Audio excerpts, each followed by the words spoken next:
Dear all, आपको मेरी प्यार भरी नमस्कार।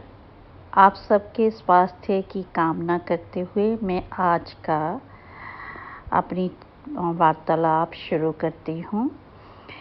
आप जानते हैं कि जब हम जन्म लेते हैं तो इस संसार को देखना, पढ़ना और समझना शुरू कर देते हैं। इस सब में सबसे महत्वपूर्ण योगदान होता है हमारे दिमाग का, और हमारा दिमाग को जो सिग्नल्स देता है वो हैं सेंसरी ऑर्गन्स, जैसे कि आइज़, ईयर्स, नोज़, टंग, स्किन। इन्हीं के सहारे से हम दुनिया को समझते और परखते आ रहे हैं और एक ऐसे वैज्ञानिक युग की कल्पना करते हुए उसको साकार कर चुके हैं जिसमें हमारा अब टाकरा 4.0 रेवोल्यूशन से होने वाला है। और ये हमारे लिए वैसे भी चैलेंज बड़ा होगा कि हम इस युग में अपने आप को कहाँ खड़ा पाते हैं। और वैसे भी आप जानते हैं कॉम्पिटिटिव वर्ल्ड है, और पहले भी मेरी वीडियोस में ये बताया गया है कि ये इस युग में हमें अपनी पहचान बनाने के लिए कुछ ना कुछ अलग करना होगा ताकि हम इस युग में सरवाइव कर पाएँ। तो हमारे दिमाग और हमारी संज्ञाना शक्ति का मजबूत होना बहुत आवश्यक है। अब आप समझेंगे कि ये होता क्या है। मनोवैज्ञानिकों ने इसको एक नाम दिया है कॉग्निटिव स्किल्स। तो मैं आज आपके साथ इसी पर ही परिचर्चा करूंगी, how to develop cognitive skills, और ये होता क्या है और इसके लाभ क्या हैं। अब सबसे पहला प्रश्न जो आपके जहन में भी होगा और मुझे भी लगता है कि सबसे पहले इसी की बात करनी चाहिए, वो है कि कॉग्निटिव स्किल्स होती क्या हैं। अब इसका आसान शब्दों में आपको उत्तर देती हूँ कि हम अलग अलग गतिविधियों को सीखते हैं और समस्याओं को भी सुलझाने की कोशिश करते हैं, लेकिन कुछ लोग गतिविधियों को सीखने की बजाय छोड़ना शुरू कर देते हैं, एस्केपिस्ट हो जाते हैं। लेकिन जो इसको सीखता है और समस्याओं को सुलझाता है, उसकी जो मानसिक क्षमता होती है उसको कॉग्निटिव स्किल्स कहा जाता है। सरल सब शब्दों में विभिन्न गतिविधियों को सीखने व समस्या को सुलझाने की मानसिक क्षमता को कॉग्निटिव स्किल्स कहा जाता है। अन्य शब्दों में मैं इसे ज्ञानात्मक या बौद्धिकता कह सकते हैं। So it is a mental process in which these processes are being involved: seeing, knowing, learning and understanding. अब ये तो हो गया कॉग्निटिव स्किल्स होता क्या है, और ये भी आपको बता दूं कि ये सबके अंदर इन स्किल्स को सीखने की इच्छा, अभिलाषा और आकांक्षा होती है। ये एक यूनिवर्सल फैक्ट है कि प्रत्येक व्यक्ति सीखने व याद रखने का सक्षम होता है। जब वो पैदा होता है उसकी सीखने और याद रखने की कैपेसिटीज़ ज़्यादा होती हैं, लेकिन जैसे जैसे बड़ा होता जाता है और दुनिया के और आकर्षणों की ओर आकर्षित होता है, उसी व्यापार में वो अपनी इस शक्ति को पीछे छोड़ देता है। अब किसी भी स्तर का कोई भी विद्यार्थी, चाहे वो प्राइमरी, हायर, कॉलेज, यूनिवर्सिटी या कॉम्पिटिटिव एग्ज़ाम्स दे रहा हो, युवा हो, बड़ा हो, बूढ़ा हो, प्रत्येक की कॉग्निटिव स्किल्स तय करती हैं कि वो इस समाज में कितना सक्षम, सफल तथा संघर्षरत है। इसका अभिप्राय ये हुआ कि कॉग्निटिव स्किल्स हमारे रिजल्ट्स को तय करती हैं, हमारी नौकरी को तय करती हैं। अगर कॉग्निटिव स्किल्स वीक होती हैं तो हमारा जो साथ वाला कोई भी एक्टिविटी है वो वीक होगी, अगर हमारी कॉग्निटिव स्किल स्ट्रॉन्ग है तो हमारे रिजल्ट्स भी स्ट्रॉन्ग होंगे, हम कहीं अच्छी जॉब कर रहे होंगे, या हमारा हर एक जो चीज़ हम कर रहे हैं उसमें अब हम सफल होंगे। बोरमैन ने तो यहाँ तक कह दिया है कि उच्चतम नौकरी के लिए उच्चतम कॉग्निटिव क्वालिटीज़ की आवश्यकता है।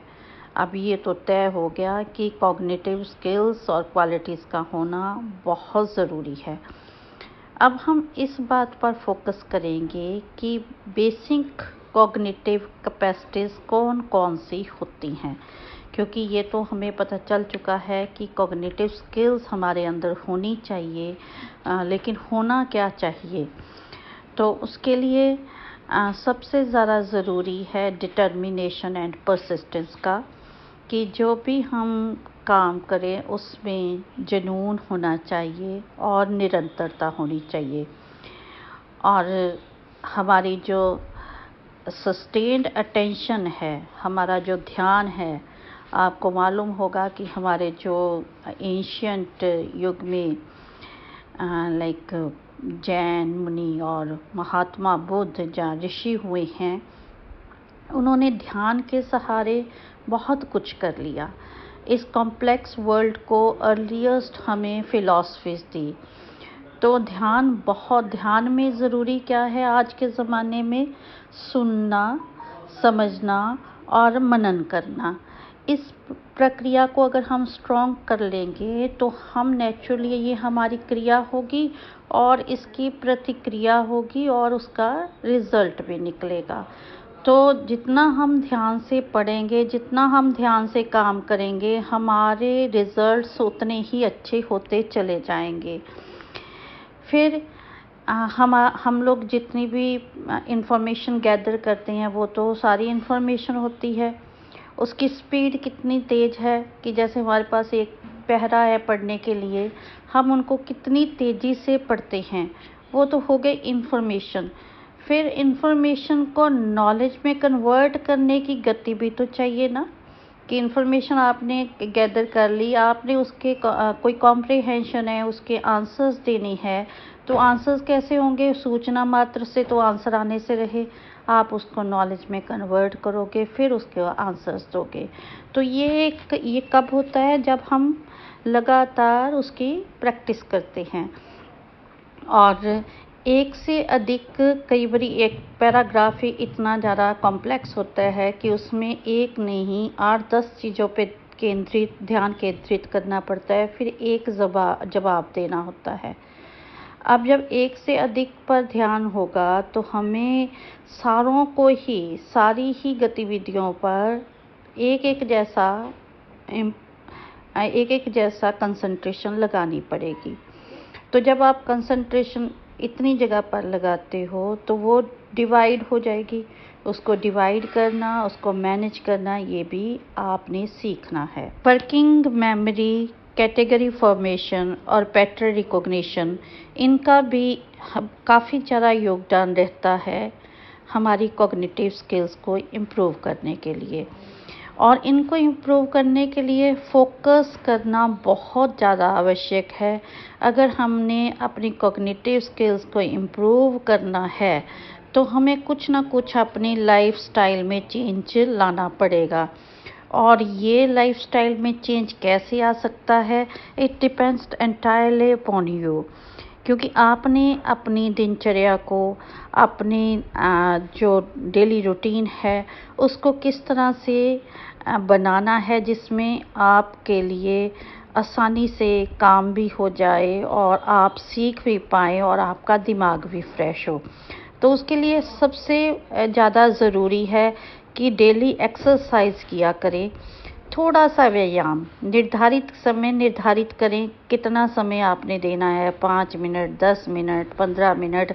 आप जब भी आप किसी भी डॉक्टर से बात करते हैं, वैज्ञानिक से बात करते हैं, या फिर योगा साइंटिस्ट से बात करते हैं, या किसी से भी बुजुर्ग जो कि अच्छी ज़िंदगी जी चुके हैं, तो वो हमेशा कहेंगे कि मैंने तो ज़िंदगी भर एक्सरसाइज की और अब तक हष्ट पुष्ट हूँ। डॉक्टर कहेगा कि आप एक्सरसाइज किया कीजिए। तो इसका मतलब जो हेल्दी बॉडी है और हेल्दी माइंड है, इनका कोरिलेशन बहुत ज़बरदस्त है। और अगर आपका शारीरिक रूप से आप स्वस्थ हैं तो आपका दिमाग, आपकी मानसिक प्रक्रिया और भी तेज होगी और आप हर काम सीख सकते हैं, समझ सकते हैं, आसानी से आगे बढ़ सकते हैं। 2 शब्दों में मैं इसे इस तरह से कहूँगी, इल्मे आलम की चाहत में। इल्मे आलम क्या होता है? दुनिया भर का ज्ञान। इल्मे आलम की चाहत में सेहतयाबी। सेहतयाबी क्या होता है? आपकी शारीरिक सेहत लाजिम है जनाब। इल्मे आलम की चाहत में सेहतयाबी लाजिम है जनाब। अब ये हो गया आपकी सेहत का कि एक्सरसाइज करना ज़रूरी है। मोनोटोनस लाइफ बहुत तंग करती है, बोरियत बिल्कुल नहीं होनी चाहिए। टीवी देखिए, न्यूज़ सुनिए, सॉन्ग सुनिए, जो भी आपका जिसमें आपका मनोरंजन भी हो जाए, आपके ज्ञान वृद्धि हो, आपका सोचने का दायरा बढ़े, वो कार्य करिए। कोई भी हॉबी, चाहे वो प्लांटेशन है, चाहे वो स्टिचिंग है, चाहे वो निटिंग है, चाहे पेंटिंग है, व्हाटएवर, कुछ भी, पेबल्स कलेक्ट करना, स्टैम्प्स कलेक्ट करना, जिससे आप रिक्रिएशनल एक्टिविटी आपकी हो जाए, ऐसी कोई ना कोई हॉबी ज़रूर रखिए। और ज़िंदगी में बहुत सारी कॉम्प्लेक्सिटीज़ हैं। इसी तरह से हमारी बहुत सारी पज़ल सॉल्विंग गेम्स होती हैं जिनमें पज़ल ही पज़ल होता है और आपको किसी न किसी तरह से सॉल्व करके उसे एक कंप्लीट पिक्चर फॉर्मेशन देनी होती है। तो जैसे सुडोकू है, रिडल्स हैं, ट्रिक्स हैं, कुछ ऐसी गेम्स जिनसे आपका दिमाग की एक्सरसाइज भी हो जाए और पज़ल भी सॉल्व हो जाए। चेस बहुत इम्पोर्टेंट गेम है, इसको खेलिए।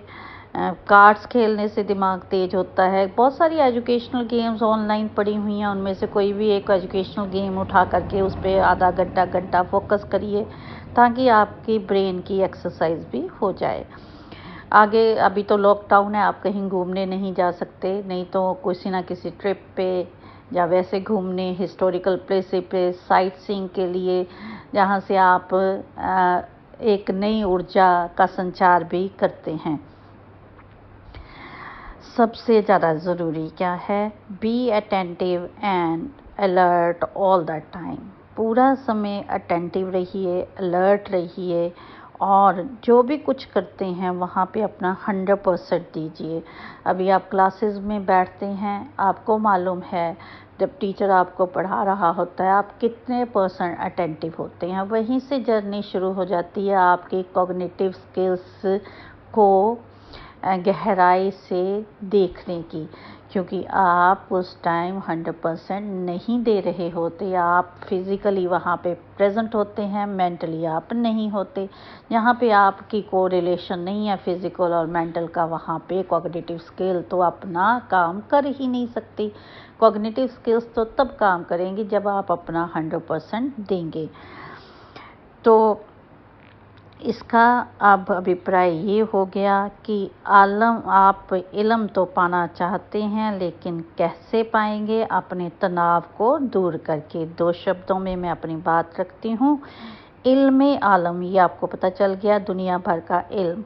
इल्मे आलम पाओगे तभी जनाब, इल्मे आलम पाओगे तभी जनाब, दूर करोगे जब अपना ज़हनी तनाव, दूर करोगे जब अपना ज़हनी तनाव। इसलिए खुश रहना, खुश रखना, वातावरण को खुश रखना, ये हमारे लिए एक बहुत ही ज़रूरी बात हो जाती है। इसलिए वक्त रहते संभलिए, अपनी एकाग्रता को बढ़ाइए। उससे फ़ायदा क्या होगा? फ़ायदा ये होगा, आप जान जाओगे, आपको पता चल जाएगा और आप पता करना भी चाहोगे, आपकी रुचि बढ़ेगी। How, why, who, what, when, where. जब इन पे आप फोकस करोगे तो आपकी कई चीज़ें आसान हो जाएंगी, सरल हो जाएंगी। और दूसरे, आपकी एक्सपेंशन शक्ति, आपका कोई पास्ट लर्निंग है उस पे आपका फोकस उस वक्त था, लेकिन बीच में फोकस छूट गया या टूट गया, इसका मतलब ये नहीं है कि वो पास्ट लर्निंग आपका साथ नहीं देगी। आप प्रेजेंट में कोई भी असाइनमेंट उठाते हो और उस पास्ट लर्निंग का फ़ायदा उठाना चाहते हो, तो कौन इम्प्रूव कर चुका होगा? Cognitive skills. आपकी क्रिटिकल थिंकिंग होगी, आप किसी भी चीज़ को लॉजिकल तरीके से लेंगे, रीजनिंग से लेंगे और तर्क के बिना किसी बात को नहीं मानेंगे, क्योंकि रीज़न क्या है? कॉग्निटिव स्किल्स का विस्तार हो चुका है। आपकी जो पास्ट इन्फॉर्मेशन है, आपकी पास्ट थॉट्स हैं, उसने आपको इतना इंटेलिजेंट बना दिया है कि आपके सामने कोई भी समस्या आ जाए, आप आसानी से और सफलता से उसे दूर कर दोगे। और ये आपके कॉन्फिडेंस को भी बढ़ाएगा, और कॉन्फिडेंस पर्सनैलिटी का पहला मूल स्रोत है जो कि किसी पर प्रभाव डालता है।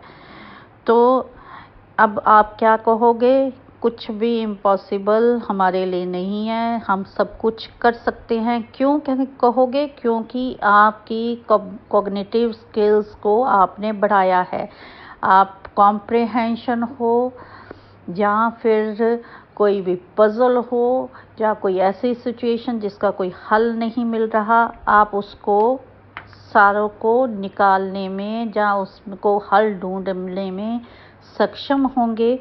नतीजा क्या होगा कि जो ज्ञान का सुरूर है वो आपके सर चढ़ कर के बोलेगा, आप हर जगह पे सक्सेसफुल होंगे। कोई भी कंपटीशन देंगे, कॉग्निटिव स्किल्स के सहारे आप उसमें से सक्सेसफुल होकर के निकलेंगे और ना पक्षी नहीं होंगे। आप पॉजिटिव रहोगे। अपनी वाणी को विराम देने से पहले अल्लामा इकबाल का एक शेर है, बड़ा ही उम्दा शेर है जो मैं आपके सामने रखती हूँ। इल्म में भी सरूर है लेकिन, इल्म में भी सरूर है लेकिन, ये वो जन्नत है जिसमें हूर नहीं, ये वो जन्नत है जिसमें हूर नहीं। Go ahead, the world is yours. Thank you, good luck to you.